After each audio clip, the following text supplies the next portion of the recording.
ఓం శ్రీ సాయిరాం.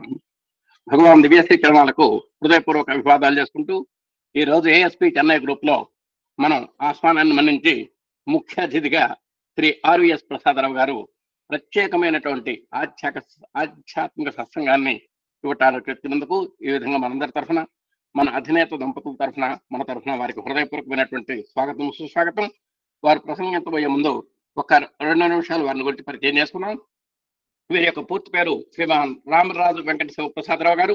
వీరికి ప్రస్తుతం 64 సంవత్సరాలు. మరి గుంటూరు జిల్లాకి, పాత గుంటూరు జిల్లాకి సంబంధించినటువంటి వారు వీరు. ముఖ్యంగా మాచర్ల ప్రాంతంలో వీరికి స్థావరాలు అంటే ఈయన బాగా నివాసం చేసినటువంటి ప్రాంతాలు ఇవి. తర్వాత మరి సుశీలమ్మ గారు, శంకరయ్య గారు వీరి యొక్క పూజ్య దంపతులు, మన తల్లిదండ్రులు. అలాగే వీరి ఆధ్యాత్మిక గురువు గారు మరి మొట్టమొదటి వాళ్ళ అమ్మగారు కృష్ణలీలామృతం, ఎన్నో గేయాలని ఈయనకి నరనరాల జీర్ణించినటువంటి వ్యక్తి. అలాగే వెంకట శాస్త్రి గారు ఎన్నో ఆధ్యాత్మిక అంశాలని వీరికి మరి బాగా ప్రబోధించినటువంటి గురువు గారు. ఈయన ఎంఏ బిఈడి చేశారు. అలాగే విద్యాలయాన్ని స్థాపించి ఎంతో మంది ఉపాధ్యాయులను ప్రోత్సహించి వారికి జీవనోపాధి కారకులయ్యారు. అలాగే ఎంతో మంది విద్యార్థుల యొక్క రూపురేఖల్ని తీర్చిదిద్దినటువంటి అపూర్వమైనటువంటి ఉత్తమ ఉపాధ్యాయులు. అలాగే ప్రవృత్తి పరంగా మరి సాయి పదంలో బాల వికాస్ గురువుగా చేశారు. దత్త సాయి, షిరిడి సాయి మరి మందిరాలు కూడా మరి వారు సత్సంగాలు చేశారు. 72 నుంచి సాయి పదంలో ఉన్నారు. అలాగే మరి ఎన్నో సప్తాహాలు చేసినటువంటి అనుభవం వీరికి గురు చరిత్ర 108 సార్లు, 108 గృహాల్లో, సత్యసాయి చరిత్ర 600 గృహాల్లో మరి చక్కని సత్సంగాలు చేసి మరి అక్కడ ఆ పూజలు చేసినటువంటి ఘనత వీరికి ఉంది. వీరి యొక్క వాక్సుధ రస సిద్ధి చాలా గొప్పది. అలాగే సుందరకాండ, రుక్మిణి కళ్యాణం, మరి సత్యసాయి వ్రతం, శ్రీ సత్యసాయి విభూతి, శ్రీ సత్యసాయి స్థవన మంజరి ఇట్లాంటి కావ్యాలు కూడా రచించినటువంటి మేటి రచయిత అయిన మరి ఆ విధంగా శ్రీ సత్యసాయి పదంలో, శ్రీ షిరిడి సాయి సత్యసాయి సమన్వయ పదంలో చక్కగా పురోగమిస్తున్నటువంటి శ్రీ ఆర్విఎస్ ప్రసాదరావు గారిని ఆధ్యాత్మిక సత్సంగం కొనసాగించవలసిందిగా వారికి స్వాగతం, సుస్వాగతం. ఓం శ్రీ సాయిరాం. అందరికీ సాయిరాం అండి. శుక్లాంబరధరం విష్ణుం శశివర్ణం చతుర్భుజం ప్రసన్నవదనం ఛాయేత్ సర్వవిఘ్నోపశాంతయే గజానన పద్మార్కం గజానన మహర్నిశం అనేకదంతం భక్తానాం ఏకదంతం ఉపాస్మహేత్. ఓం గురుర్బ్రహ్మా గురుర్విష్ణు గురుర్దేవో మహేశ్వరః గురుః సాక్షాత్ పరం బ్రహ్మ తస్మై శ్రీ గురవే నమః. సదాశివసమారంభాం వ్యాసశంకరమధ్యమామస్మదాచార్యపర్యంతాం వందే గురుపరంపరాం. శ్రీరామ రామ రామేతి రమే రామే మనోరమే సహస్రనామ తత్తుల్యం రామనామ వరాననే. ఓం సాయీశ్వరాయ విద్మహే సత్యదేవాయ ధీమహి తన్నః సర్వ ప్రచోదయాత్.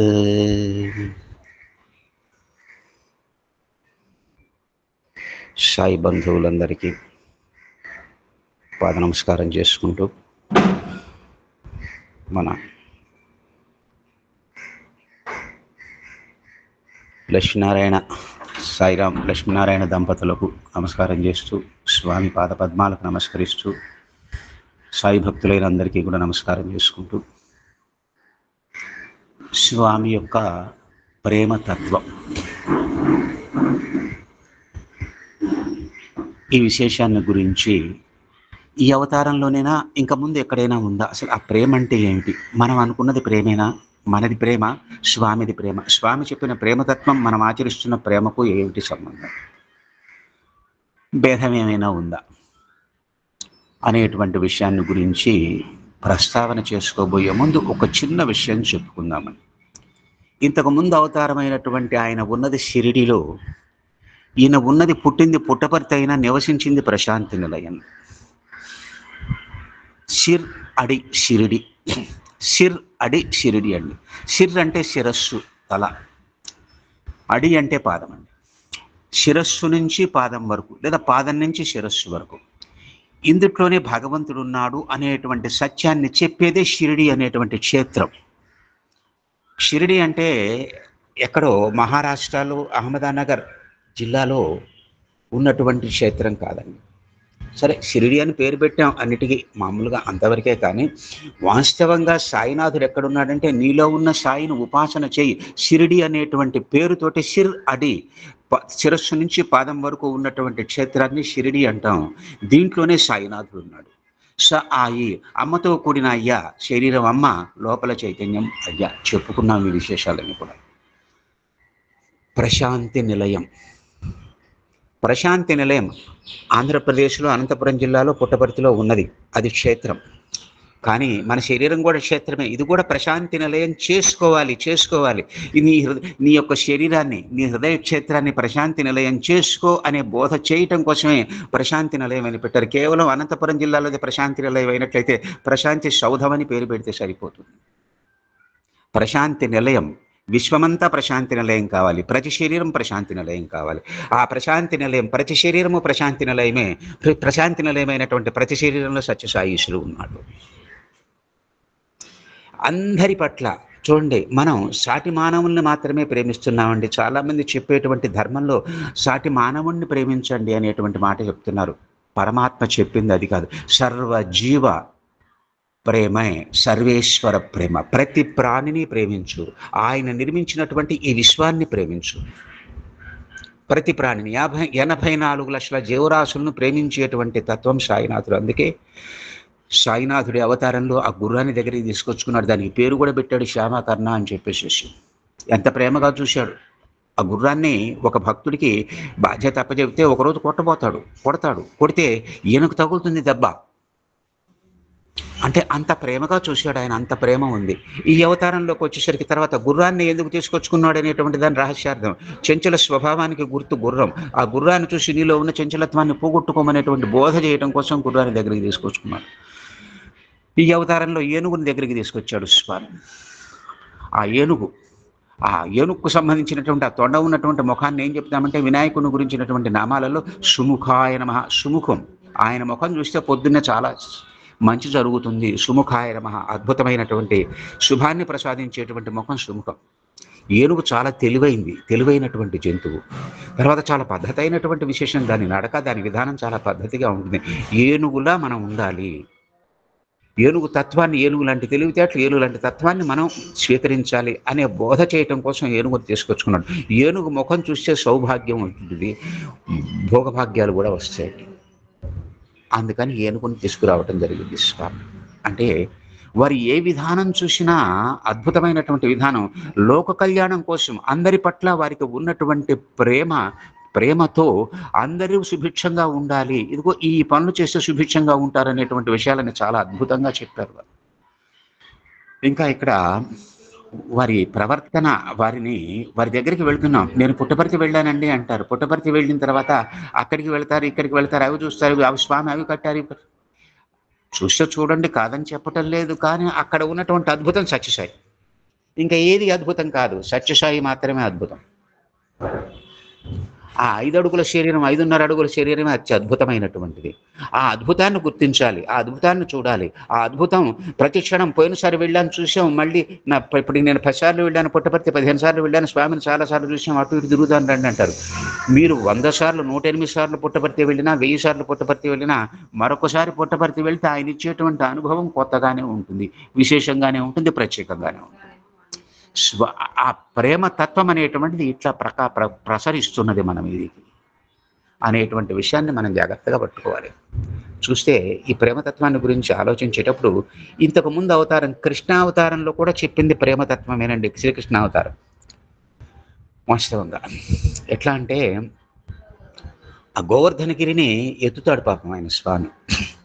ఎత్తినప్పుడు గోపాలులు గోపికలు రారు ఆ గోవర్ధనగిరి కిందికి. 7-8 సంవత్సరాల పిల్లవాడు ఒకవేళ పొరపాటున ఎత్తాడు, కానీ పొరపాటున పడేసినట్లయితే విశ్వాసం పరిపూర్ణంగా లేదు. అందువల్ల రాలేకపోతాడు. మొట్టమొదటిగా గోవులు వస్తాయండి లోపలికి. ఆయన పట్ల అంత ప్రేమ గోవులకి, ఆయన విశేషం. ఆ తర్వాత గోపికలు వస్తారు, తర్వాత గోపాలులు వస్తారు.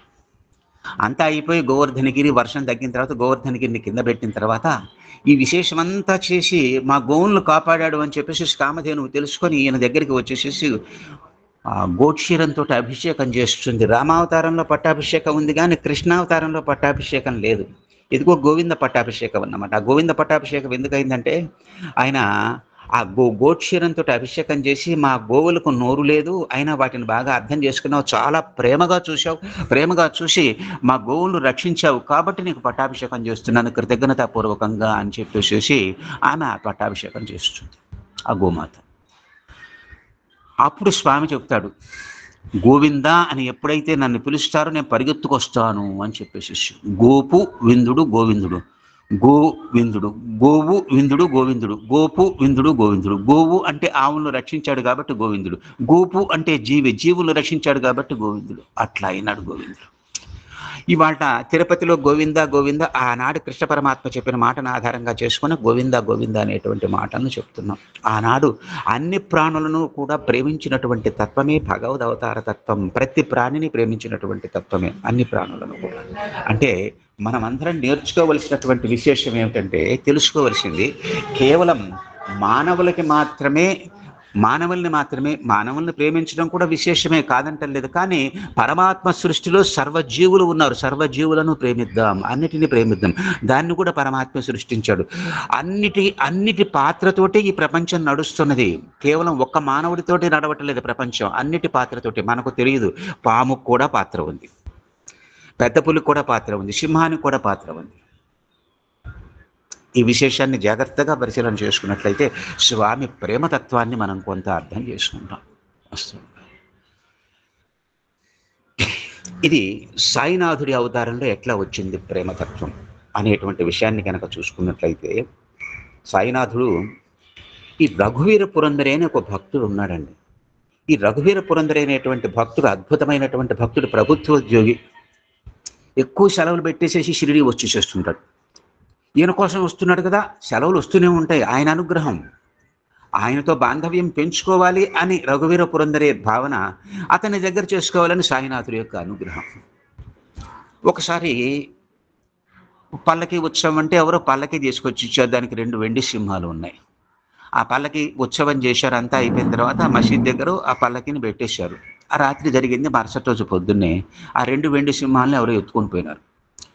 అందరూ చూశారు. రఘువీర పురందరే మాత్రం బాబాయ్ దగ్గరకు వచ్చేసి, నీకేం పల్లకి ఇచ్చారయ్యా, పల్లకి ఇస్తేనేమో నువ్వేమో, నీకు అందరూ సమానమే, ఏమిటంటే అందరికీ అన్నం పెట్టాలి కదా, దొంగకు కూడా అన్నం పెట్టడానికి వాడికి వెండి సింహాలు ఇచ్చి పంపించేశావు నువ్వు, నీకు తెలియకుండా జరిగిందా దొంగతనం, నీకు అందరూ సమానం కాబట్టి నువ్వేం మాట్లాడవు, కానీ అది జాగ్రత్తగా ఉంటేనే కదా మళ్ళీ నీకు పల్లకి సేవ చేసేది అనేటువంటి మాట చెప్పి దండం పెడతాడు. బయటకు వచ్చేసేసి ఆ తర్వాత వాళ్ళ ఊరు వెళ్ళి మళ్ళీ ఒక 10-15 రోజులు సెలవు పెట్టుకొని మళ్ళీ వస్తాడు. మళ్ళీ వచ్చి ఆ పల్లకికి ఒక షెడ్ నిర్మాణం చేయడం కోసం తానే ఆ పునాదులు తీస్తూ ఉంటాడు. 9 గంటలు కాగానే బాబా ఏం చేస్తాడంటే, మసీదులో ఉన్నంతకాలం చెప్పులు వేసుకొని తిరగడండి, మసీదులో చెప్పులు లేకుండా తిరుగుతాడు. ధుని ఉన్నది, అన్ని విశేషాలు. ధుని అంటే తన గురువును అగ్నిస్వరూపంగా పూజ చేస్తున్నాడు కాబట్టి ధుని. గురువు ఉన్న చోట చెప్పులు వేసుకోడు కాబట్టి చెప్పులు వేసుకోకుండా తిరుగుతాడు. భిక్షకు వెళ్ళేటప్పుడు 9 గంటలకు బయటకు వచ్చేటప్పుడు మాత్రం చెప్పులు వేసుకుంటాడు ఆయన. చాలా నియమబద్ధమైనటువంటి జీవితం అండి. ఒకనొక సందర్భంలో ఈయన షిరిడి గ్రామంలోకి వెళ్ళేటప్పుడు ఒక దోవలో వెళ్తున్నాడు కొన్ని సంవత్సరాల నుంచి. ఒక భక్తుడు ఒక రోజున బాబా దగ్గరకు వచ్చేసేసి, బాబా మీరు నిత్యము భిక్షకు ఇదిగో ఈ దోవలో వెళ్తున్నారు, షిరిడి దూరం కదా, ఇదిగో దగ్గర దోవ ఉంది, ఈ దోవ నుంచి వెళ్ళండి, హాయిగా నడక తగ్గుతుంది, కాస్త ఓపిక ఉంటుంది మీకు అనేటువంటి మాట చెప్తాడు. కాస్త వృద్ధుడు అవుతున్న రోజుల్లో. అప్పుడు బాబా ఏమంటాడంటే, భగవంతుడు నాకు ఈ దోవను ప్రసాదించాడు, ఇవాళ నువ్వేదో చెప్పావని నా దోవను నేను మార్చుకోకూడదు, షిరిడి గ్రామానికి నేను భిక్షకు వెళ్ళాలంటే ఈ దోవను వెళ్ళమన్నాడు అనేటువంటి మాట చెప్తాడు. మార్గం మార్చుకోలే. హృదయస్థానంలో ఉన్నటువంటి జీవుడు వెన్నుపూస ద్వారానే సహస్రారం శిరస్సులోకి వెళ్ళాలి అనేటువంటి సత్యాన్ని అక్కడ చెప్పాడు బాబా. బాబా సాయి సచ్చరిత్ర నిండా, గురు చరిత్ర నిండా, తపోవనం నిండా, మన జంధ్యాల వరకు తపోవనం రాశారు. అదృష్టవంతులు, ధన్యజీవి అన్నమాట, సత్యసాయి అనుగ్రహం పొందినటువంటి మహానుభావులు. కానీ వాస్తవంగా రాసింది సత్యసాయి. ఎందుకంటే తపోవనంలో అద్భుతమైన ఆధ్యాత్మిక రహస్యాలు ఇమిడ్చారన్నమాట. సముద్రంలో మణులు ఎట్లా ఉన్నాయో తపోవనంలో అట్లా ఉన్నాయి ఆధ్యాత్మిక రహస్యాలు, ఆ రకమైనటువంటి విశేషాలు. అట్లా ఆ రఘువీర పురందరే పునాదులు తీస్తూ ఉంటే భిక్షకు బయలుదేరి వస్తూ చూస్తాడు. ఏం చేస్తున్నావు అంటాడు. ఏం మాట్లాడాడు రఘువీర పురందరే. మళ్ళీ గద్దించి అడుగుతాడు, ఏమి మాట్లాడు. కాస్త అరుస్తాడు, సట్కా తీసుకొని వేస్తాను, నీ తలకాయ పగులుతుంది ఏమనుకున్నావు అంటాడు. సరే ఏమీ మాట్లాడకుండా గందరగోళ చేస్తాడు, అరుస్తాడు, తిడతాడు, ఎన్ని చేస్తాడు, కానీ ఏమీ ఉండదు. అమ్మ నాన్న కోపమే ఈ కోపం కూడా. వెళ్ళిపోతాడు, భిక్ష తీసుకుంటాడు, భోజన సమయానికి వచ్చేసేస్తాడు. భోజన సమయానికి వస్తూ ఉంటే ఇంకా రఘువీర పురందరే పనిచేస్తున్నాడు. పురందరే పనిచేస్తూ ఉంటే ఆ భిక్షకు సంబంధించినటువంటి జోలు అక్కడే పెట్టేస్తాడు. ఆ రోజు పెట్టేసి వేరే భక్తులు పోతుంటే, అరే వాడిని పిలువురా, వాడికి ఆకలి అవుతుంది.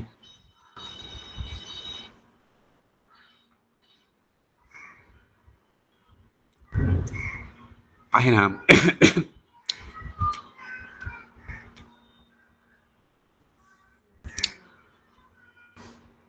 ఆయన మాటల్లో ఇంకా ఎంతసేపు భోంచేయకుండా ఉంటావు, రా భోంచేద్దు కానీ, లేచిరా, తర్వాత పని చేయొచ్చులే, నేనేమనలే, ఒకవేళ నువ్వు భోజనానికి పోతే నేను గొంతులన్నీ బూడుస్తాను అనుకుంటున్నావేమో, అట్లాంటివి ఏమీ ఉండదు. ఈ మాటలన్నీ చెప్తున్నాడు. ఇవన్నీ వింటున్నాడు. రఘువీర పురందరే పనిచేస్తూనే ఉన్నాడు. విన్నాడు విన్నాడు విన్నాడు. ఆ హృదయంలో ఉన్నటువంటి ప్రేమ మొత్తం అర్థమైపోయింది. ఒక్కసారిగా లోచించి పాదాలు పట్టుకుంటాడు, బాబా పాదాలు పట్టుకుంటాడు. మనందరికీ కూడా అర్థం కావాల్సింది అదే. నేను బాబా భక్తుల్ని అంటాం, కానీ బాబా నుంచి మన వైపు ఏం ప్రసరిస్తుంది, బాబా మనల్ని ఎట్లా చూస్తున్నారు, ఏం చేస్తున్నారు, బాబాను అర్థం చేసుకోవడానికి ప్రయత్నించేటువంటి వాళ్ళ సంఖ్య బహు తక్కువ. అందుకని భగవద్గీత మనుష్యానాం సహస్రేషు కశ్చిత్ దతతి సిద్ధయేత్. ఆయన అర్థం చేసుకుంటే కానీ ఆయన పట్ల మన ప్రేమ, మన భక్తి, మనం ఉండేటువంటి భావన ఎదగదు. మమ్మల్ని ఇంతగా ప్రేమించేది ఎవరు ఈ విశ్వంలో, నువ్వు తప్ప అనేటువంటి మాట అంటాడండి. అంటే అక్కడ బాబా భక్తుల పట్ల ఎంత ప్రేమగా ఉంటాడు. ఎవరన్నా అన్నం ఆలస్యమైతే వాళ్ళని ఎంతగా బతిలాడు కదా, వెళ్ళి తిను వెళ్ళి అనేటువంటి మాట చెప్తాడు. చాలా సందర్భాలు ఉన్నాయండి. ఆ సాయినాథ చరిత్రలో చాలా పుస్తకాలు ఉన్నాయి. ఆ పుస్తకాలలో విశేషాలు చదువుతుంటే చాలా అద్భుతంగా స్వామి ఎన్ని విశేషాలు చెప్పారు, అద్భుతమైనటువంటి విశేషాలు. స్వామి భాగవతంలో కానీ, భారతంలో కానీ, రామాయణంలో కానీ మణిపూసలు లాంటి విశేషాలు, మనకు అవసరమయ్యే మన జీవితాన్ని బాగు చేసేటువంటి విశేషాలు చెప్పారు. అవన్నీ కూడా మనల్ని సంస్కరిస్తాయి. ఆ రకమైనటువంటి విశేషాలు అంటే అంత అద్భుతంగా ప్రేమిస్తాడు బాబా, చాలా అద్భుతంగా ప్రేమిస్తాడు. ఇట్లాంటి లీలలు సాయి యొక్క చరిత్రలో, సాయి లీలల్లో చాలా ఉన్నాయండి. చాలా చాలా చాలా చాలా ఉన్నాయి. ఎంత ప్రీతి అంటే ఆకలి లేదు, అన్నం తినే పని లేదు. ఒకనాడు తార్కడు భార్య, శ్రీమతి తార్కడ్ అంటాం, ఆవిడ ఒకసారి షిరిడి వస్తుంది. షిరిడి వచ్చేసేసి కిచిడి లాంటి ఒక పదార్థం చేసుకొని ప్రేమగా చేస్తుందండి. ప్రేమగా చేసుకొని వస్తుంది. ప్రేమగా చేసుకొని వస్తే అప్పుడు ఆయన భోజనం చేయబోయే ముందు ఆ మసీదులో తెరలు వేసేస్తారు. తెరల మధ్యలో కూర్చొని భోజనం చేస్తారు అందరూ కూడా. తెరలు వేసేసిన తర్వాత ఆయన వస్తాడు బాబా వచ్చేసేసి తెర తీసుకొని లోపలికి వెళ్తారు. అందరూ కూర్చొని ఉంటారు. భోజనం చేయమని చెప్పేసి అందరికీ కూడా సైగ చేసేసి తార్కడి తీసుకొచ్చుకున్నటువంటి గిన్నెను ఆవిడ చేతిలో నుంచి తీసుకొని ఆ మూత తీసి అసలు ఎవరి వైపు చూడకుండా తినేసేస్తాడండి. ఆమె తెచ్చిన మొత్తము తినేసేస్తాడు కిచిడి. అంతా అయిపోయిన తర్వాత అంటాడు, ఏమిటి మొత్తం నేనే తిన్నాననే. ఆవిడ ఎంత ప్రేమగా చేసిందో తెలుసా? ఆమె కిచిడి చేయటం మొదలుపెట్టింది మొదలు కిచిడి ఇక్కడికి తీసుకొచ్చి నేను చేతితో తీసుకునేంత వరకు ఇది మొత్తం బాబా తినాలి, బాబా స్వీకరించాలి, బాబాకు ఆకలి, రోజు బాబా సరిగా తింటలేదు అనేటువంటి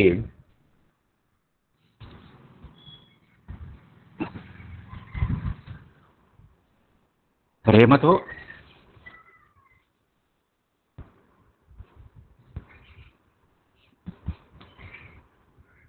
భక్తితో చేసింది. అంటే మనం నైవేద్యం పెట్టబోయే ముందు ఎలా ఉండాలనేటువంటి విశేషం అక్కడ చెప్పడం జరిగిందండి. ఎట్లా? ఇది స్వామి తినాలి, స్వామి స్వీకరించాలి. వాస్తవం అండి, స్వామి స్వీకరిస్తారు. మనం పెట్టినటువంటి నైవేద్యం తింటారు, ఖచ్చితంగా తింటారు. మన హృదయాన్ని ఆధారంగా చేసుకుని యాంత్రికంగా ఏదో చేయాలి, ఆ నైవేద్యం 12 గంటలకు పెట్టేయాలి ఆయనకి, తర్వాతనే భోజనం చేయాలనేటువంటి భావనతో చేస్తే చెప్పలేం. కానీ స్వామి తినాలి, ఖచ్చితంగా అనేటువంటి మాట చాలా ఇళ్లలో నైవేద్యం పెట్టేసేసి తలిపేసి కాసేపు తలుపు తీసి చూస్తే కాసేపు ఆగిన తర్వాత ఆయన మూతి మీద మెతుకు ఉంటుంది, లేదా కుడి చేతికి మెతుకులు ఉంటాయి, లేదా అక్కడ ఏ నైవేద్యం గిన్నె అయితే పెట్టామో ఆ గిన్నెలో ఆయన చేయి పెట్టి తీసుకున్నట్టుగా చేతి ముద్రలు ఉంటాయి, ఒక ముద్దలాగా తీసుకుని నోట్లో పెట్టుకున్నట్టుగా చేతి ముద్రలు ఉంటాయి. చాలా చోట్ల చూడటం జరిగిందండి. స్వామి చాలా చోట్ల స్వీకరిస్తారు, తింటారు కూడా. మనం వంట చేసేటప్పుడు ప్రీతిగా స్వామి తినాలి, స్వామి తినాలి, స్వామి తినాలి అనేటువంటి భావనతో, ఆయన పట్ల ప్రేమతో, భక్తితో ఆయన అందరి పనులు ఏమిటంటే, చాలా మంది భక్తుల పనులు చేస్తూ అన్నం తినరు కదా, కాబట్టి ఇక్కడైనా కాస్త ప్రేమగా నైవేద్యం పెడితే, ప్రేమగా వంట చేసి నైవేద్యం పెడితే ఈ 2 మెతుకులు తింటారేమో అనేటువంటి ఆలోచనతో కనుక మనం ఆయనకి నైవేద్యం పెడితే స్వీకరిస్తారండి. ఖచ్చితంగా స్వీకరిస్తారు, నిస్సందేహంగా చెప్పొచ్చు అన్నమాట. అత్యద్భుతం. అంత ప్రేమ మనం అంటే మనందరికీ చాలా చాలా విశేషం అండి. ఈ మధ్య మన ఎమ్మెల్యే గారు మాట్లాడుతూ ఆయన ఒక మాట అన్నారు, స్వామి రాత్రి నాకు మాట చెప్పారు అనేటువంటి మాట. స్వామి మాట్లాడతారా మనతో? ఇది కూడా తార్కాణంగా తీసుకోవాలి. మనం మాట్లాడతారా చూద్దాం. చూడండి, మాకు 2 ఆడపిల్లలు పుట్టారండి మా జీవితంలో. 2 ఆడపిల్లలు పుట్టాక 3వసారి మా ఆవిడ 9 మాసాలు మోసింది. అయిన తర్వాత హాస్పిటల్కి తీసుకుపోయినారు. ప్రతిరోజు కూడా నాకు 3వ మగపిల్లవాడు కావాలని ప్రతిరోజు బాబాని అడిగాను నేను. ప్రతిరోజు బాబాని అడగటం నాకు మగపిల్లగాడిని అయ్యా అనేటువంటి మాట అడిగితే బాబా ఏం చేశారంటే, సరే హాస్పిటల్కి తీసుకెళ్ళారు. డెలివరీకి మా అమ్మ నాన్న అందరూ ఉన్నారు, వెళ్ళారు. హాస్పిటల్కి తీసుకెళ్ళిన తర్వాత పూజ అయిపోయింది. నేను పూజలో కూర్చొని ఉన్నానండి. పూజ అయిపోయింది. పూజ అయిపోయాక హారతి ఇచ్చాను, బయటకు వచ్చాను. బయటకు వచ్చిన తర్వాత షిరిడి నుంచి జ్యోతులు వచ్చాయి. జ్యోతులతో పాటు మా ఇంట్లో ఉన్న ఒక చిత్రపటాన్ని తీసుకొని ఊరేగించారు. ఆ చిత్రపటాన్ని తీసుకొచ్చి ఇంట్లో తగిలించుకున్నా. నా పటం దగ్గరకు వచ్చి నిలబడ్డానండి స్వామిది. ఆ పటం దగ్గరికి రాగానే దండం పెట్టగానే స్వామి అన్నటువంటి మాట, ఈసారి కూడా ఆడపిల్లని ఇస్తాను, నీవు నా పూజ మానుకుంటావా అని అడిగారు నన్ను. చాలా జాగ్రత్తగా గమనించాలండి. ఈసారి కూడా నేను నీకు ఆడపిల్లని ఇస్తాను, నా పూజ మానుకుంటావా అని అడిగారు. నీ పూజ నేను మానుకోలేనయ్యా, నీ ఇష్టం అన్నాను. అంతలోకే మా అమ్మ రానే వచ్చేసింది, ఈసారి కూడా ఆడపిల్లేరా అని చెప్పేసింది. సరే అయిపోయింది, అక్కడికి అంతవరకే జరిగిపోయింది. అయితే ఇక్కడ ఉన్నటువంటి విశేషం ఏమిటంటే, అద్భుతమైనటువంటి విశేషం, చాలా బాగా చదువుకుందా అమ్మాయి. అసలు ఒక మాటలో చెప్పాలంటే ఆ స్కూల్లోనే నా పిల్లలకు చదువు చెప్పడం కోసం నేను పార్ట్ టైం టీచర్గా వెళ్ళానండి. ఆ తలంపు కూడా స్వామిదే. అక్కడికి వెళ్ళాను నేను. నా పిల్లలకు చదువు చెప్పించింది కూడా స్వామి. క్రమశిక్షణగా ఒక మాట మాట్లాడుతుంది. స్కూల్లో అందరూ మాట్లాడుతున్నారు క్లాసులో ఉన్నప్పుడు. ఆ రకంగా చాలా క్రమశిక్షణగా పెరిగింది. చక్కగా అద్భుతమైనటువంటి మార్కులు సంపాదించింది. ఇంటర్మీడియట్లో 980 చిల్లర వచ్చాయండి మార్కులు, అవుట్ ఆఫ్ 1000. క్రమశిక్షణ, పద్ధతి, వాతావరణం అనేటువంటిది ఎంత అద్భుతంగా ఇచ్చాడు. ఇవాళతోనే చెన్నైలో పనిచేస్తున్నది ఆ అమ్మాయే. ఆ అమ్మాయి దగ్గరే నేనున్నా. మరి మగపిల్లగాడు పుట్టినట్లయితే ఎట్లా ఉండేదో తెలియదు. కానీ ఇవాళతోన ఏమిటంటే, నేను అడిగింది ప్రీతిగా ఒక మగపిల్లవాడైతే ఇవ్వు స్వామి అని అడిగాను. నాది ప్రీతి. స్వామి చేసింది శ్రేయస్సు, ఆయన శ్రేయస్సు, నాది ప్రీతి. శుభ్రంగా చెప్తారండి భగవద్గీతలో, ప్రీతి మీకు సంబంధం, శ్రేయస్సు స్వామికి సంబంధం. ప్రీతి అనేది ఇబ్బంది పెట్టొచ్చేమో, శ్రేయస్సు ఇబ్బంది పెట్ట. అంటే స్వామి మాట్లాడతారు వాస్తవంగా. ఈ విషయం ఇక్కడే కాదండి, శాస్త్రంలో కూడా ఉంది. పద్ధతి ప్రకారంగా మన జీవితాన్ని గమింపచేస్తూ మానసిక చాంచల్యాన్ని పోగొట్టుకుంటూ ఇంద్రియ నిగ్రహాన్ని సాధిస్తున్నటువంటి వాళ్ళకి సమ్యక్ బోధ అని వస్తుంది. సమ్యక్ బోధ అనేటువంటిది లోపల నుంచి వస్తుంది. మహాబోధ అనేది వస్తుంది. శాస్త్రంలో ఉంది, ఖచ్చితంగా చెప్పారు. మా గురువు గారు నాకు చెప్పినటువంటి విశేషం, సమ్యక్ బోధ అని వస్తుంది, మహాబోధ అని వస్తుంది. అదే భగవంతుడు మాట్లాడతాడు. ఖచ్చితంగా భగవంతుడు మాట్లాడతాడు. నిన్న ఎమ్మెల్యే గారు ఆ మాట చెప్పగానే నాకు చాలా చాలా చాలా చాలా సంతోషం అనిపించిందండి. ఖచ్చితంగా. ఎట్లా అంటే, ఒకనొక రోజున ఒక ఆలయంలో నేను కూర్చొని ఉన్నానండి.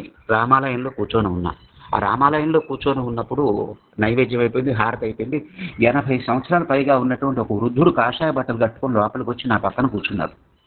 నా పక్కన కూర్చొని నా కాలు మీద చెయ్యేసి ప్రేమగా బాగున్నావా అని అడిగాడు. నిజంగా ఆయన ఎవరో నాకు తెలియదు, కానీ బాగున్నానండి అని దండం పెట్టాను నేను. అప్పుడు ఆయన చెప్పిన మాటలండి, మాట చెప్పేసి వెళ్ళిపోయినాడు. ఆయన అక్కడ కూర్చోలే.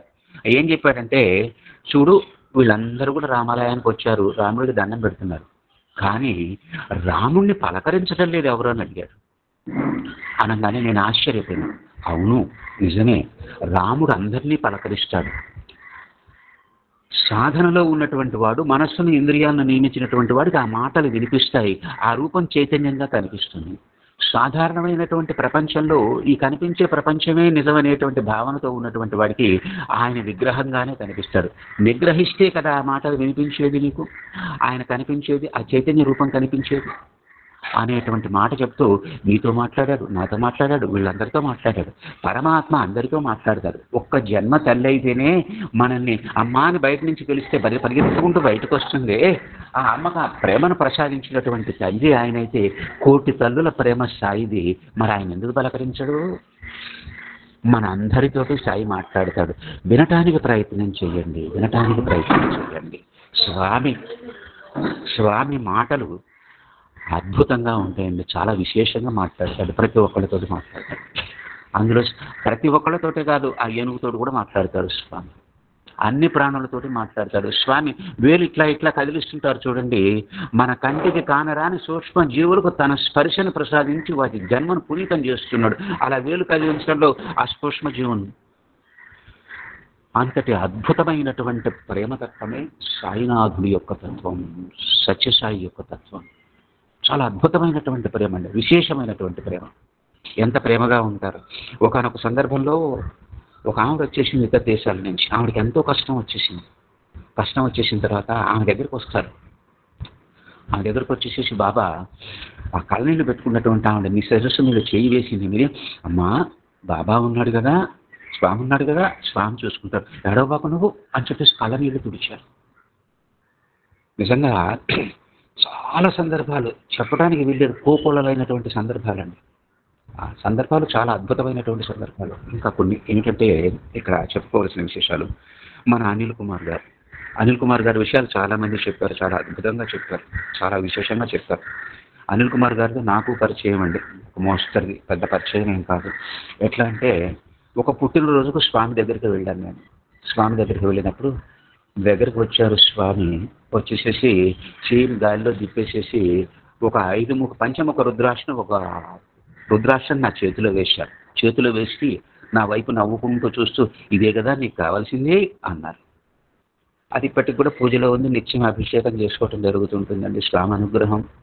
అట్లా ఆ సందర్భంగా అనిల్ కుమార్ గారు ఉన్నారు. తర్వాత బయటకు వచ్చినప్పుడు యంగ్ మ్యాన్ అని చెప్పేసి అక్కడ పరిచయం అయింది ఆయన పరిచయం. తర్వాత వెళ్ళినప్పుడు ఏదో కాస్త మాట్లాడు వాతావరణం, ఆ రకమైనటువంటి విశేషం. అయితే అనిల్ కుమార్ గారిని వాతావరణం అంతా చూసిన తర్వాత మొన్న ఈ మధ్య మన ఎమ్మెల్యే గారు మాట్లాడుతూ దీవి చతుర్వేది అనేటువంటి పేరు చెప్పారండి ఒక సందర్భంగా. దీవి చతుర్వేది, దీవి త్రివేది వాళ్ళిద్దరు అన్నదమ్ములు. మాచర్ల పక్కన వెల్దుర్తి అనే గ్రామం ఉంది. దీవి రంగనాథాచార్యులు గారు అని చెప్పేసి ఆర్ఎంపీ డాక్టర్ అన్నమాట, అద్భుతమైన సత్యసాయి భక్తుడు. మన బ్రదర్ మన ఎమ్మెల్యే గారి ఇంటికి వెళ్ళినప్పుడు స్వామి పటాల నిండా విభూతి వస్తూనే ఉన్నది.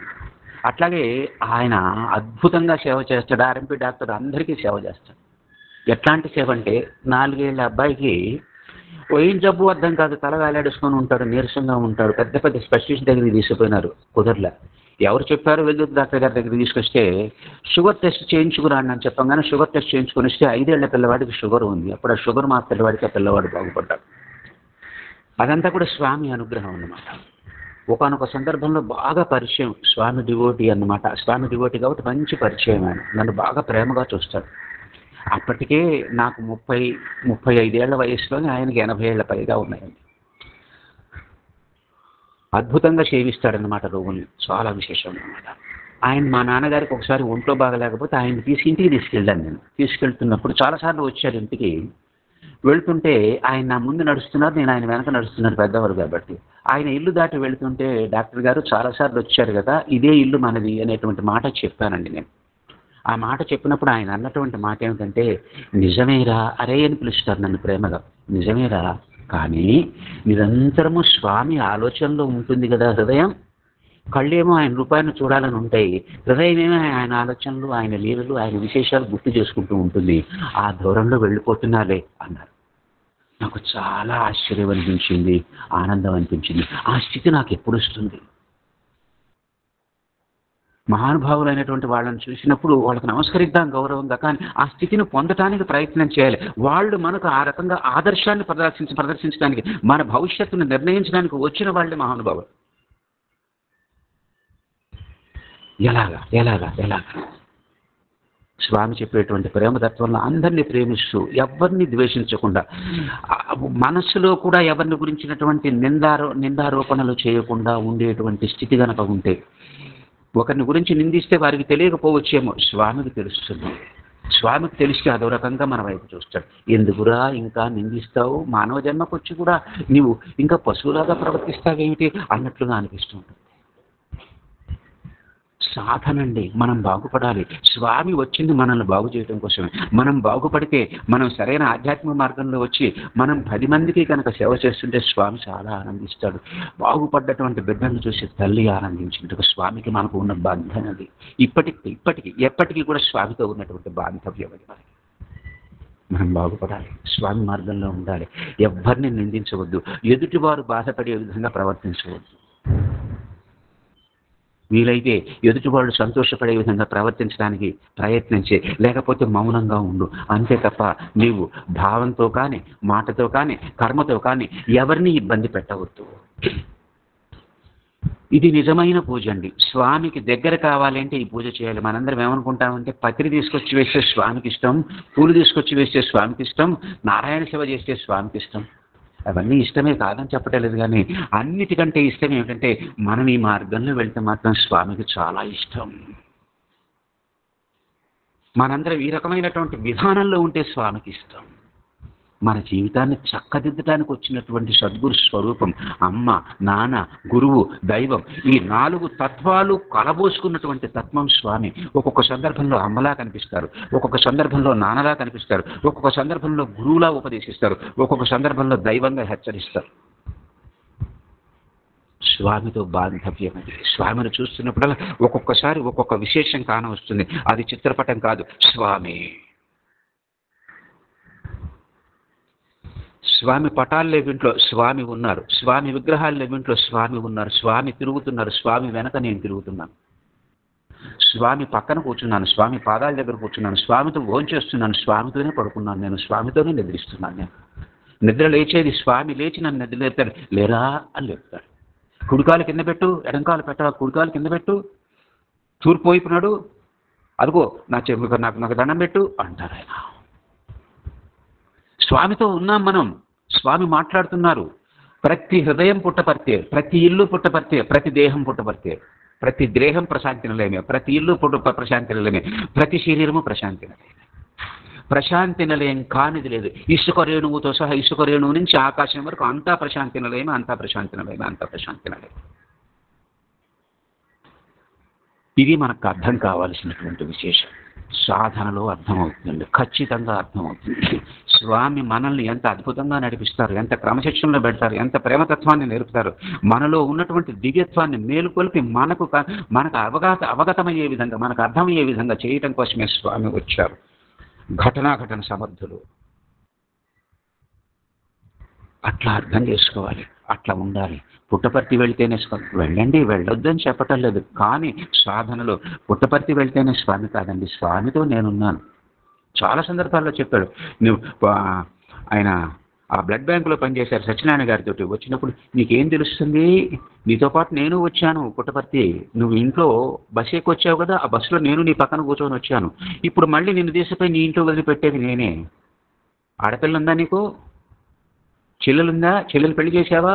చెల్లెలు పెళ్లి చేసినప్పుడు కానీ, కూతురు పెళ్లి చేసినప్పుడు కానీ నువ్వు ఎట్లా ప్రవర్తిస్తావో నీ విషయంలో నేను అనుక్షణం అట్లా ప్రవర్తిస్తానని చెప్పాడు సత్యనారాయణ గారికి. అది అక్కడ సత్యనారాయణ గారికి చెప్పినట్టు తెలిసింది, కానీ ఆ సత్యనారాయణ స్థానంలో మనందరం ఉన్నాం. మనందరి పట్ల అట్లానే ఉంటాడు ఆయన. అసలు ఆయన కలిగించుకొని సందర్భము లేదు, ఆయన మన దగ్గర ఉండని క్షణము లేదు, మనతో మాట్లాడని క్షణము లేదు. ప్రతి జీవి దగ్గర, ప్రతి ప్రాణి దగ్గర అనుక్షణము అన్ని రూపాలతో, అన్ని తత్వాలతో ప్రకటితమవుతున్న తత్వం సత్యసాయి తత్వం. అందుకని విశ్వరూపుడు సత్యసాయి, కనిపించే విశ్వమే సత్యసాయి. ఇంతగా ప్రేమిస్తున్నాడు కాబట్టి ఈ రకంగా ప్రకటితమైనాడు. వాస్తవం అర్థం చేసుకోవాలండి. తెలుసుకోవలసినటువంటి విశేషం అది. అట్లా గనక అర్థం చేసుకున్నట్లయితే స్వామి యొక్క విశేషం మనకు అర్థం. తర్వాత పూర్వ అవతారంలోకి ఒక్క అడుగు వేద్దాం. స్వామి మాంసాహారం తినమన్నారు. ఇది చాలా మందికి మీమాంస అండి, చాలా మందికి మీమాంస. కొంతమంది అయితే ఈ మధ్య ఒరిస్సా నుంచి ఒక అమ్మాయి పరిచయం అయింది. ఆ అమ్మాయికి మరీ బాధలు ఎక్కువగా ఉన్నాయి, ఏదో పూజ చేసి పెట్టండి అంటే సరేనన్నాను. ఏదో జరుగుతుంది, పర్వాలేదు, కొంత బాగానే ఉంది. ఆ అమ్మాయి బ్రాహ్మణ అమ్మాయి, అంటే కులం పేరు చెప్పకూడదు, కానీ ఇక్కడ చెప్పడంలో శాకాహారం తినవలసినటువంటి భాష వాళ్ళలో పుట్టినటువంటి అమ్మాయి. అట్లాంటి అమ్మాయి మాంసాహారం తింటుంది. మాంసాహారం తింటున్నటువంటి ఆ అమ్మాయి నాతో చెప్పిన మాట ఏమిటంటే, బాబా అంటే నాకు ఇష్టమండి. అంటే ఎందుకు తల్లి అని అడిగా. కారణం అడుగుతాను నేను. బాబా అంటే ఎందుకు ఇష్టం, సత్యసాయి అంటే ఎందుకు ఇష్టమని కారణం అడుగుతాను ఎవరినైనా. ఏం కారణం చెప్తారు, వాళ్ళు చెప్పే కారణాన్ని బట్టి వాళ్ళ హృదయం పరిణితి అర్థం అవుతుంది. ఆయన మాంసం తినమన్నారు కాబట్టి నాకు ఇష్టం. నిజంగా మాంసం తినమన్నాడా? గురు చరిత్రలో ఒక అధ్యాయంలోకి వెళితే ఒకనొక సందర్భంలో రెండవ అవతారమైనటువంటి నరసింహ సరస్వతి స్వామి నది ఒడ్డును కూర్చొని తపస్సు సంధ్యానుష్ఠానం చేసుకుంటుంటారు. శిష్యులందరూ చుట్టుపక్కల వాళ్ళ పనులు, వాళ్ళ అనుష్ఠానాలు వాళ్ళు చేస్తున్నారు. ఒక బ్రాహ్మణ యువకుడు పరిగెత్తుకుంటూ వచ్చి నదిలో దూకి ఆత్మహత్య చేసుకోబోతే అప్పుడు గురువు గారు చూసి వాడిని పట్టుకొని రా అంటారు. పట్టుకొని వస్తారు. పట్టుకొని వచ్చినప్పుడు అతన్ని ఎందుకు చనిపోతున్నావు, ఆత్మహత్య దోషం అని తెలుసు కదా, మళ్ళీ ఆత్మహత్య చేసుకుంటే నీకు ఎంత ఇబ్బంది వస్తుందో తెలుసా భవిష్యత్తులో అని ఆత్మహత్య దోషానికి సంబంధించిన విశేషాలు చెప్పిన తర్వాత ఎందుకు అంటే చెప్తాడు అతను, స్వామి నేను పుట్టింది మొదలు, ఊహ తెలిసింది మొదలు నాకు ఉదరసూర వ్యాధి, కడుపు నొప్పి వ్యాధి. నేను ఏమి తిన్నా అరగదు. నేను తినాలి, దేహ పోషణ కోసం తినాలి, తప్పదు, దేహధర్మం అది. కానీ బ్రాహ్మడిగా అనుష్ఠానపరులైనటువంటి ఇంటికి పిలిచినప్పుడు వెళ్ళి వాళ్ళ అనుష్ఠానంలో సహకారం చేయవలసినటువంటి ధర్మం శాస్త్రం నాకు చెప్పింది. ఈ ధర్మాన్ని నేను అనుసరించకపోతే బ్రాహ్మడిగా పుట్టి నేను వృధా అనేటువంటి మాట చెప్పి, అందుకని ఈ వృధా అయిన జన్మ ఎందుకని ఆత్మహత్య చేసుకోవడానికి వస్తున్నానంటే, సాయం దేవుడు నాకు భక్తులు వస్తే ఇతన్ని తీసుకుపోయి నీ ఇంట్లో చక్కగా గారెలు పురాణాలు అన్ని పెట్టే అనగానే, అమ్మ నేను పెట్టను స్వామి అంటాడు ఆయన. అనగానే నేను కూడా వస్తున్నాను ఇంటికి భోజనానికి, ఏం పర్వాలేదు పదమని చెప్పేసి ఆ రకంగా అపథ్యం ఏదైతే ఆ జబ్బుకు పెట్టకూడదు ఆ పదార్థాన్ని పెట్టి ఆ కడుపుల్ని పోగొట్టినటువంటి తత్వం దత్తాత్రేయ స్వామి తత్వం అండి. భక్తుడి యొక్క తత్వం ఏది అక్కడ ఏది చేయకూడదు అది చేయించి ఆ విశేషాన్ని చెప్తారనమాట. దత్తుడి యొక్క విధానం మనకు అర్థం కావాలి. సాయినాథుడి యొక్క విధానం కూడా అది. మాంసం పెట్టి మాంసం మానిపించాడు. ఈ తత్వం దత్తాత్రేయుడే తాను కాబట్టి దత్తతత్వంగా మనం అన్వయించుకోలేకపోతున్నాం. సాయినాథుడిగానే చూస్తున్నాం తప్ప ముందు అవతారాలను గురించినటువంటి ఆలోచన చేయట్లేదు. సాయినాథుడి యొక్క ఉపాసన, సత్యసాయి యొక్క ఉపాసన, ముందు అవతారాలు, ఆ దివ్యత్వం, ఆ తత్వాన్ని గురించినటువంటి విశేషాలు కనుక మనం అన్వయించుకోగలిగినట్లయితే ఆయన అనుగ్రహంతో ఈ తత్వం ఏమిటో మనకు అర్థమైపోతుంది. అంత భారత యుద్ధం చేయించాడు కృష్ణ పరమాత్మ, బ్రహ్మాండంగా చేయించాడు, చాలా విశేషంగా చేయించాడు. ఆ భారతం భాగవతం కాస్త జాగ్రత్తగా పరిచయం ఉన్న వాళ్ళకైతే అర్థమైపోతుంది అన్నమాట. ఎందుకంటే కృష్ణాస్తు కాళికా, సాక్షాత్ కాళికా తత్వమే కృష్ణుడు. ఆశ్రయించినటువంటి వాళ్ళని ఎట్లా అనుగ్రహిస్తాడో, లోకానికి వ్యతిరేకంగా ఉన్నటువంటి వాళ్ళని, ఆ దుష్ట స్వభావం కలిగినటువంటి వాళ్ళని సంహరించేటువంటి తత్వం ఆయనది. ఇది మనం తెలుసుకోవాలి. సంహారం కూడా ప్రేమతోటేనండి. ఈ జన్మలో ఈ రకమైనటువంటి తత్వంతో ఆయన చేతుల్లో మరణిస్తే మళ్ళీ జన్మకు వచ్చాడంటే ఈసారి సాత్వికత వచ్చేసేస్తుంది. తత్ఫలితంగా అనుగ్రహిస్తున్నాడు అన్నమాట ఆయన. సంహారం కూడా అనుగ్రహమే. సంహారం ఆగ్రహం కాదండి, అనుగ్రహం. నటనే ఆగ్రహం అనేటువంటిది ఇప్పుడు ఇంతకుముందు కూడా నరసింహావతారంలో ఆగ్రహం ఉంటుందనేటువంటి మాట ఒక చోట విన్నాను నేను. కాదు, హిరణ్యకశ్యపుడి మీద ప్రేమతోటి సంహారం ఎక్కడ, ఈ దేహాన్ని గనక పక్కకు నెట్టేసేసినట్లయితే సంస్కరించవచ్చు అనేటువంటి విశేషంతో అక్కడ సంహారం జరిగిందే తప్ప ప్రహ్లాదుని రక్షించాలనేటువంటి భావన, హిరణ్యకశ్యపుడిని కూడా రక్షించాలనేటువంటి భావనతో సంహారం జరిగింది తప్ప అక్కడ సంహారము అనేటువంటిది శత్రుత్వంతో చేసేది కాదు. శత్రుత్వ భావన ఎప్పుడైతే మహావిష్ణువులో ఉంటుందో ఆయన భగవంతుడు కాదు, శత్రుత్వ భావన కాదు, ప్రేమ భావనే ఉంటుంది. రావణ సంహారం కూడా అట్లనే జరిగిందండి. సంహార ప్రక్రియ చూడండి, ఆ అమ్మవారి ప్రక్రియల్లో కూడా సంహార ప్రక్రియ ఉంది. ఆ సంహార ప్రక్రియకు వచ్చేది, సంహార ప్రక్రియ లోకాన్ని ప్రేమిస్తున్నది కాబట్టి మిగతా లోకాన్ని రక్షించడం కోసం సంహారం ద్వారా వాణ్ణి కూడా రక్షించడం కోసం, వాడిని సంస్కరించడం కోసం సంహారం జరుగుతున్నదే కానీ ఇంకొక విధానం కాదు. జాగ్రత్తగా పట్టుకోవాలి. జాగ్రత్తగా ఆలోచన చేసినట్లయితే ఆయన అనుగ్రహంతో అన్ని విశేషాలు ఆయనే చెప్తారండి, సత్యసాయి చెప్తారు. స్వామి పుస్తకాల్లో తెలిసేది మనకు 5% 3% అయితే స్వామి బోధతో తెలిసేది మిగతా 95% 97%.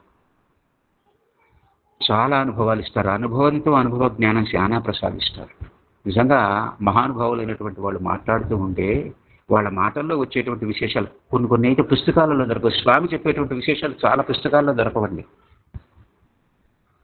అద్భుతమైనటువంటి రహస్యాలు చెప్తారు స్వామి, అన్ని విశేషాలు చెప్తారనమాట. కాబట్టి ఈ మాంసాహారానికి వచ్చేసరికి ఒక చిన్న క్లారిఫికేషన్ చెప్తున్నాను వినండి. మాంసాహారం చూడండి, మనం కీటకంగా వచ్చేసేసి అన్ని జన్మల నుంచి పురోగతిగా త్యాగం వల్ల మానవ జన్మకు వచ్చాం.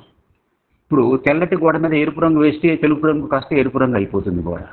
అట్లాగే మళ్ళీ ఆ పశువు యొక్క శరీరాన్ని తిన్నట్లయితే, హింస చేసి తింటున్నాం, చంపేసి తింటున్నాం. హింస అనేది పరమాత్మకు వ్యతిరేకం. తిన్నప్పుడు నీలో తెలుపు గోడ మీద ఎరుపు రంగు వేసి ఎట్లయితే వస్తుందో ఇక్కడ వచ్చేసరికి అక్కడ రంగుని చెప్పాం, ఇక్కడ తత్వాన్ని చెప్పాలి. పశుగుణం నీకు వస్తుంది. పశుత్వం నుంచి మానవత్వానికి వచ్చి మళ్ళీ ఆ పశువుని దీన్ని మళ్ళీ వెనక్కు పశుత్వానికి వెళ్దామా? ముందుకు వెళ్ళాలా, వెనక్కు వెళ్ళాలా? మనం తీసుకునేటువంటి ఆహారం ఏ రకమైనటువంటి ఆహారాన్ని తీసుకుంటాము, ఆ రకమైనటువంటి తత్వాన్ని అంటే మనస్సును అట్లా పోషిస్తుందండి. భౌతికమైన శక్తి కాదు ఆహారం ఇచ్చేది, గుణపోషణ కూడా జరుగుతుంది. గుణపోషణ కూడా, గుణార్చన, గుణాలను సక్రమంగా తీసుకొచ్చుకోవాలంటే సాత్విక ఆహారం తినమని భగవద్గీత మహానుభావులు చెప్పారు. ఈ పశువును కనుక తిన్నట్లయితే మళ్ళీ వెనక్కు వెళ్ళి పశుత్వం మనలో ప్రవేశిస్తుంది. ఇవాళ కొంతవరకు ఇక్కడ కొంతమంది ప్రవర్తన ఒక రకంగా ఉంటుంది. ఆ ప్రవర్తన రావడానికి గల కారణం ఈ రకమైనటువంటి విశేషమే. వెనక్కు వెళ్దామా, ముందుకు వెళ్దామా? ముందుకు వెళ్ళాలి అంటే పశు జన్మకు వచ్చాం, పశు శరీరాన్ని విడిచిపెట్టాం. మళ్ళీ పశు శరీరాన్ని తినాల్సినటువంటి అగత్యం మనకెందుకు? సాత్వికమైనటువంటి ఆహార పదార్థాలను తిను. ఒకరోజు స్వామి కల్లో కనిపించాడు. స్వామి కల్లో కనిపించి ఉల్లిపాయ మానేయి అన్నాడు. మానేశాను. ఆయన చెప్పాడు కదా, ఏమిటి ఉల్లిపాయ మానేయాలి? తర్వాత ఒక సందర్భంలో ఒక మహానుభావుడు ఎవరు భాగవతం చెప్తుంటే వెళ్ళి కూర్చుంటే ఉల్లిపాయ అనేటువంటిది అక్కడ రాహును కేతువును మహావిష్ణువు సంహరించినప్పుడు వాళ్ళ రక్తపు చుక్కలు భూమి మీద పడతాయి. ఒకళ్ళ రక్తపు చుక్క ఎల్లిపాయ చెట్టు అయింది, ఇంకొకళ్ళ రక్తపు చుక్క ఉల్లిపాయ చెట్టు అయింది.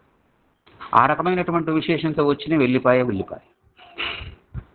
తమోగుణ ప్రధానమైనటువంటివి కనుక స్వీకరించినట్లయితే స్వామి మనకు అర్థం కాదు. తమోగుణంతో అర్థం చేసుకోలేము. నిద్ర, బద్ధకతం, అలసత్వం, పిచ్చి వాతావరణం. రజోగుణం ఏమిటంటే నేను గొప్ప, నేను వాతావరణం, నేను రాజు, నేను అది పెత్తనం కోసం నాయకత్వ లక్షణాలు అన్నమాట.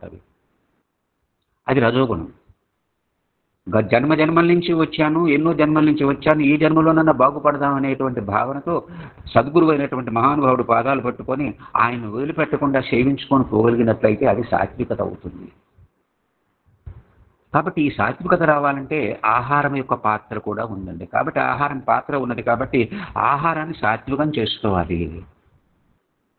అందుకని భగవంతుడికి నివేదించిన పదార్థాన్ని ఎందుకు తినమన్నారంటే భగవంతుడికి నివేదించినప్పుడు ఆ అనర్హమైనటువంటి పదార్థాలు వేయం దాంట్లో. అందువల్ల ఆ అర్హమైనటువంటి పదార్థాన్ని స్వీకరించమని చెబుతున్నారు. అనర్హమైన పదార్థాలు పక్కన పెట్టి అదేది వేరేది ఆయనకి నైవేద్యం పెట్టేసి అన్ని కలుపుకొని తినేస్తున్నాం మనం. కొన్ని నియమాలు పాటించవలసినటువంటి పని ఉంది. చాలాసార్లు చెప్పారు, నశ్రేయో నియమం విన. భావనలో కానీ, మాటలో కానీ, తిండిలో కానీ, మిగతా అన్ని ఇంద్రియాలు ఒక్క లక్షణమేనండి. కానీ నోటికి 2 లక్షణాలు ఉన్నాయి. మాట్లాడుతున్నది, తింటున్నది, రెండు తత్వాలు ఉన్నాయి. ఈ 2 తత్వాలతో మాట్లాడి మనల్ని చెడగొడుతుంది, మాటలతోటి చెడగొడుతుంది మనల్ని, తిని చెడగొడుతుంది మనల్ని. 2 రకాలుగా చెడగొడుతున్నది. కాబట్టి ఆహారాన్ని సాత్వికం చేసుకోవాలి, మాటల్ని సాత్వికం చేసుకోవాలి. కాబట్టి ఇంద్రియాలను చూడండి, ఇంద్రియాలను నిగ్రహించేటప్పుడు ముందు నోటిని నిగ్రహించు, మిగతా ఇంద్రియాలన్నీ నిగ్రహించబడతాయి. ముందు నువ్వు నోటిని నిగ్రహిస్తే మిగతా ఇంద్రియాలని, ఎందుకంటే ఆహారం కదా, ఇంద్రియాలు తీసుకునేది ఆహారం, నోటి ద్వారా తీసుకుంటాం కాబట్టి నోటిని నిగ్రహించు. స్వీకరించే ఆహారాన్ని పరిమితంగా తీసుకో, పద్ధతిగా తీసుకో. తక్కువగా మాట్లాడు, ఎక్కువగా పంచి. ముడిలేనంత వరకు చిరునవ్వుతో ముఖం ఉంచు. ఎవరిని ద్వేషించబాకు, అందరినీ ప్రేమించు. పరమాత్మ నీలో ఉన్నాడని తెలుసుకో. నీలో ఉన్నటువంటి పరమాత్మ అన్ని శరీరాల్లో ఉన్నాడని తెలుసుకో. ఎవరిని నిందించినా పరమాత్మకే వెళ్తాయి. ఇవన్నీ కూడా నిరంతరం మనం మననం చేసుకోవాలి సాధనలో. సత్యసాయి ఏదో కనిపించి మనకు వరం ఇవ్వటానికో చేతిలో విభూతి వేయటానికో రాలేదండి. మనల్ని సంస్కరించడానికి వచ్చాడు. మన జన్మలో ప్రతి క్షణాన్ని కూడా అమృతమయం చేసి అద్భుతం చేయడానికి వచ్చినటువంటి స్వామి. మన క్షణం సత్యసాయిమయం మన జన్మ, మన జీవితం, మనం.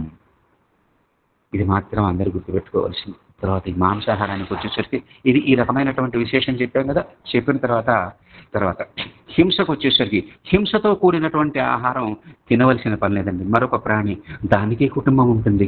మన ఇంట్లో మన పిల్లల్ని మనం ఎట్లా ప్రేమిస్తామో దాని పిల్లల్ని కూడా అది ప్రేమిస్తుంది. అర్థం చేసుకుని దాని పిల్లలు కూడా అది ప్రేమిస్తుంది.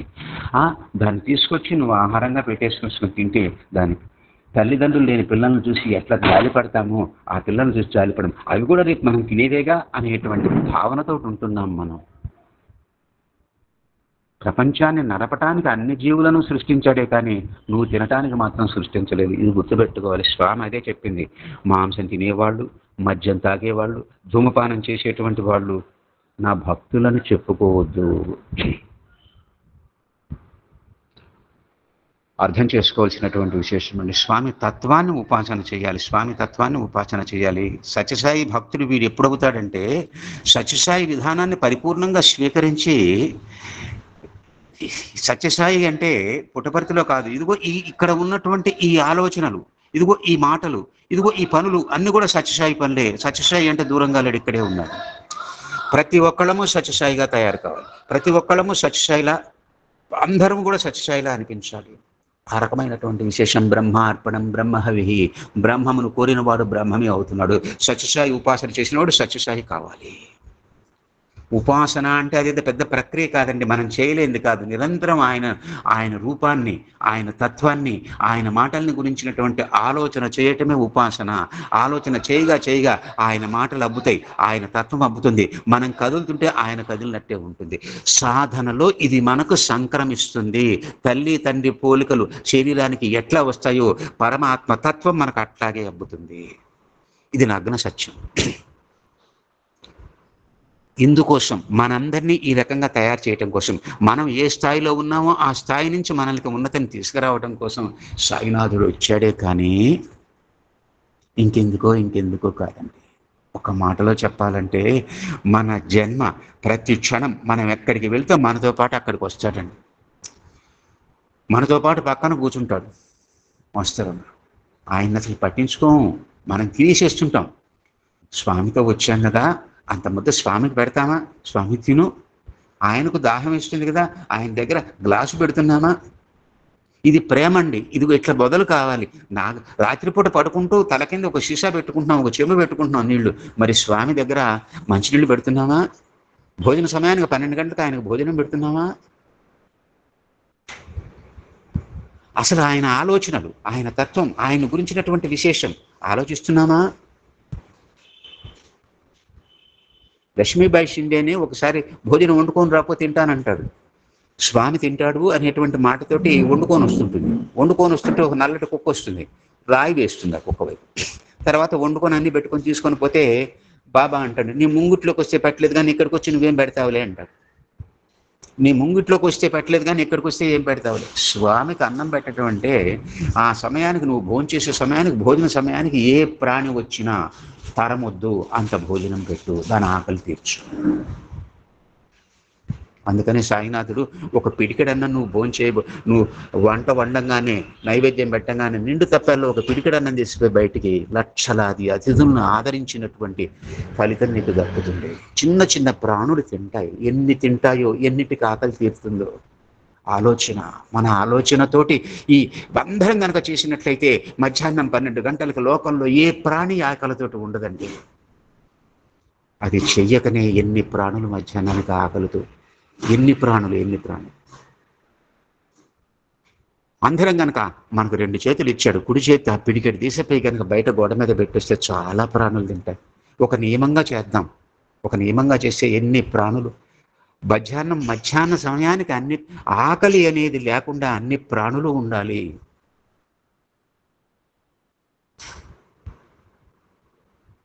ఒక లక్ష్యం.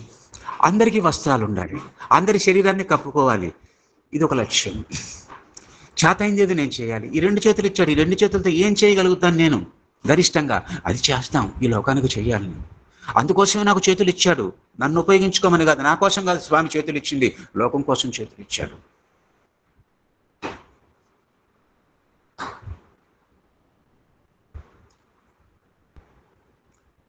తన దగ్గర ఉన్న సర్వస్వాన్ని లోకానికి ఎట్లా పంచాడో, ఆయనకు అనుయాయుణ్ణి, ఆయన వారసుని అయినటువంటి నేను సర్వాన్ని అట్లానే పంచగలగాలి.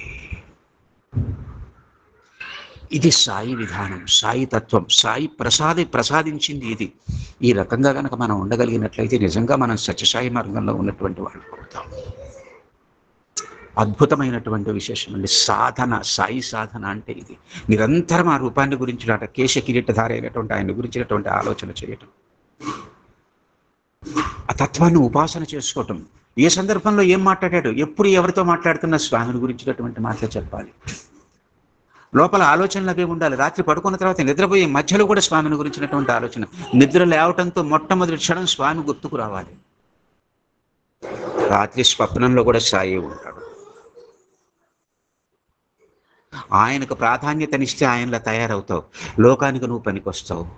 ఆయన సృష్టించినటువంటి ఈ లోకంలో నువ్వు అలా ప్రవర్తించగలిగినట్లయితే ఆయనకు నువ్వు చాలా ప్రేమపాత్రుడు అవుతావు, నిజమైన భక్తుడు అవుతావు. నీ దగ్గర ఉంటాడు, నీకు కనిపిస్తాడు, నీతో మాట్లాడతాడు. ఎమ్మెల్యేని గారితో మాట్లాడుతున్నాడు అంటే అర్థం అదండి. మరి ఎంతమందితో మాట్లాడుతున్నారో నాకు తెలియదు కదా.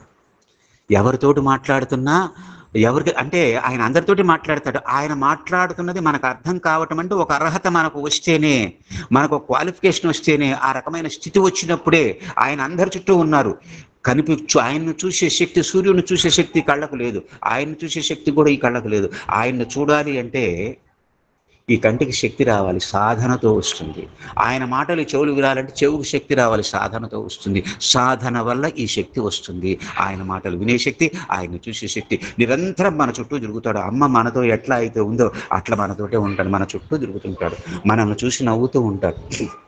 మనం అన్నం తింటుంటే వచ్చి నాకు ఒక ముద్ద పెట్టని చేయి చేస్తాడు స్వామి.